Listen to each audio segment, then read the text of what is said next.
যে আমার বাচ্চারা এবং আমার বোনের ছেলে মেয়ে না, বোনের ছেলে, ওরা একটু সামনে চলে গেছে। আমি আর আমার বোনের মেয়ে আছি। ওর নাম হচ্ছে, বলো, ফাইজা ইসলাম ফিহা। হাই দাও।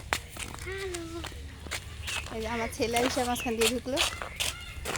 এখানের প্রকৃতিটা আসলে অসম্ভব সুন্দর। আমার মনে হচ্ছে আমি কোনো নদীর মাঝখানে দাঁড়াই আছি। পানিতে তো হয়ে আছে, মনে হয় কোনো নদীর মাঝখানে দাঁড়াই আছি। ভালোই লাগতেছে।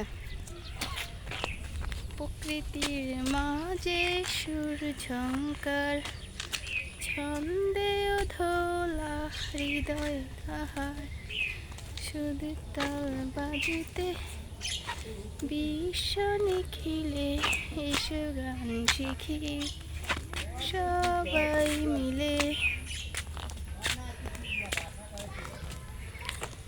কার কার প্রকৃতির মাঝে হাঁটাচলা করতে ভালো লাগে কমেন্ট করে জানাবেন। আমার তোমার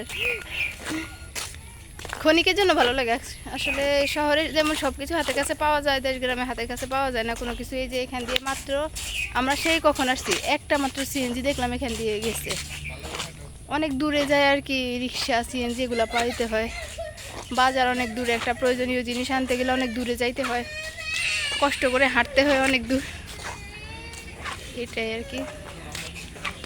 তবে ভালো লাগে, গ্রাম ভালো লাগে। গ্রামে তো ছিলাম, এখন হয়তো শহরে থাকি, তো গ্রামের প্রকৃতিটা আসলে ভোলার মতো না। গ্রামের বাড়ি ঘর, রাস্তাঘাট, গ্রামের হাঁস মুরগি ভোলার মতো না।